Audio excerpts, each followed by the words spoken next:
Hello and welcome back. In this section, we are going to learn how to make a function better than the last one we did. In our last sections, we worked on function, how to create a custom function, how to call a function, and also we worked on the function parameters. In this new section, we are going to be working on how to return a function. Now let's move on to our code. Now what we have here is the argument, the parameters, and the one we did in our last section. It's quite really simple and flexible to an extent, but using the return function, it gives it more flexibility to a function to achieve a lot. Now, if you look at this, we have the function name and we have the two parameters passed in here to this function.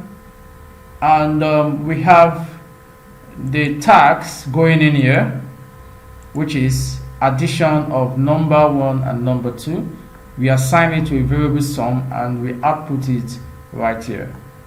Coming out of the function block, we have the caller and we assign the values to the number, to the parameters that we have passed in right there. So the result gave us 45.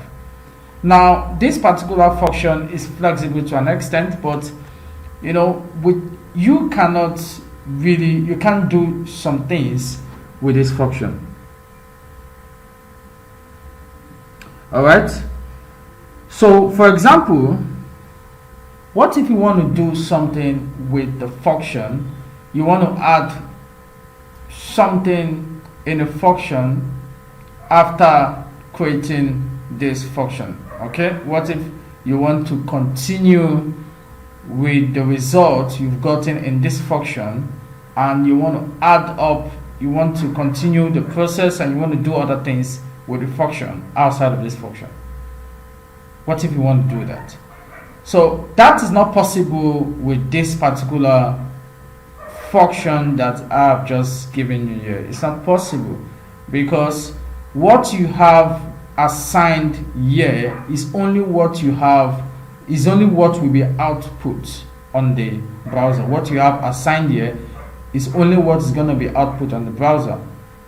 It cannot be manipulated. You cannot do any other thing with it. You can only change it right here. You can only change it right here. You can't do any other thing with this function.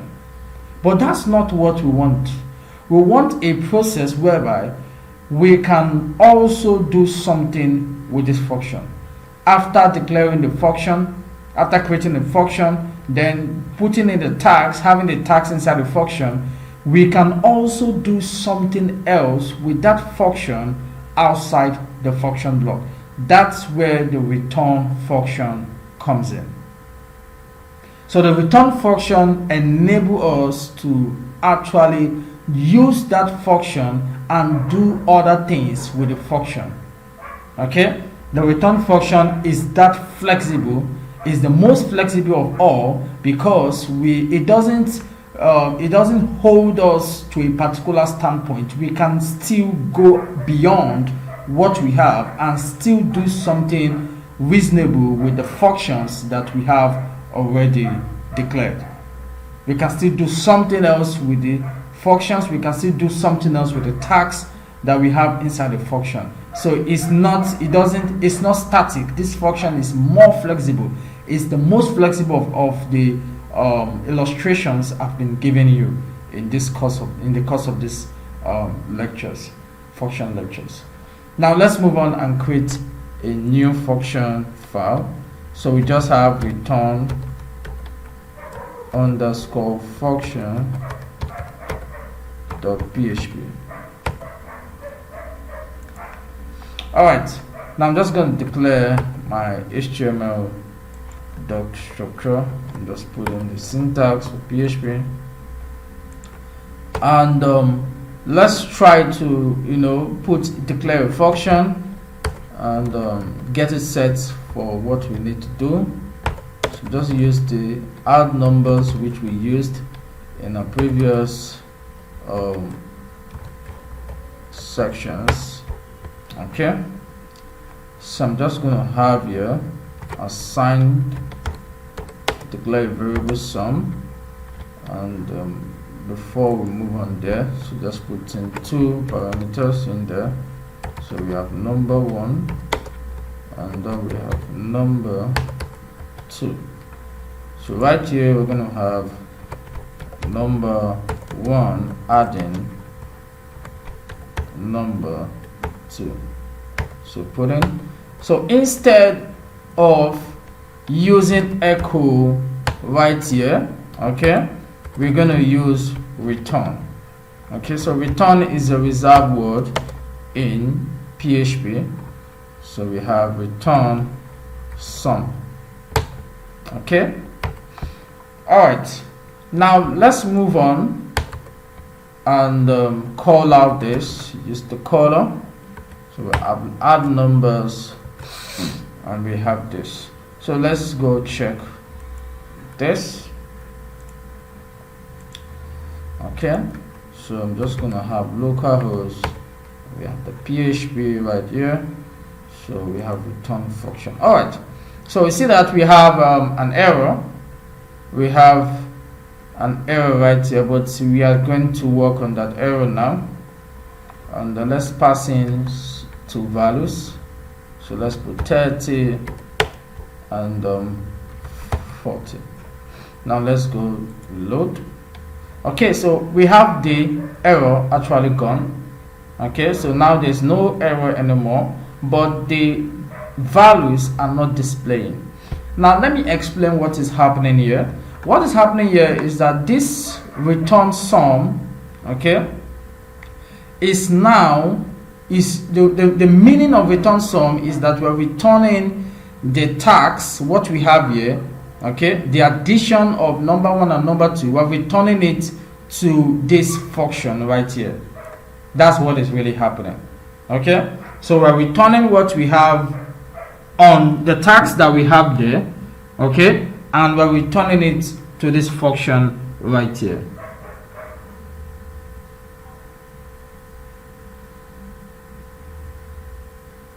Okay, now another thing you need to know is that after doing this, okay, I will want to hold the sum somewhere and save it to a variable. Okay, so for this to display, okay, for this to be more to display and to be more flexible, okay, we want to hold the sum somewhere, okay, and save it to a variable. So what we have here, we're going to save it to a variable. Okay, so we'll just save declare variable result here.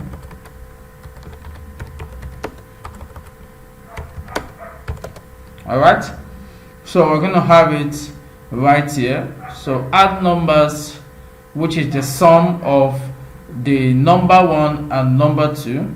Okay, then we are storing it in the variable result.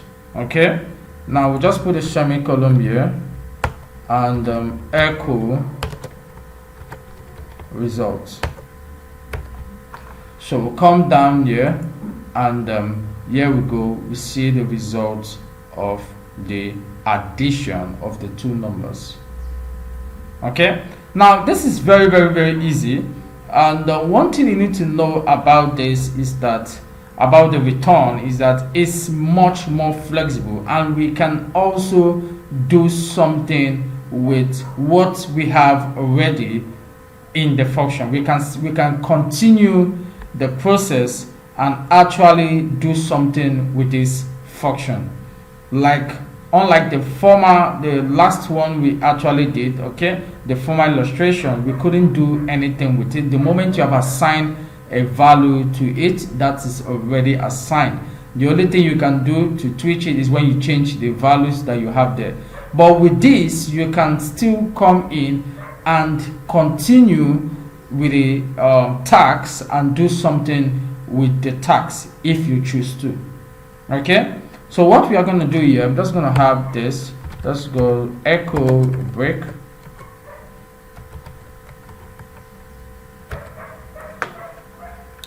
So I'm just going to copy what I have here and paste it here.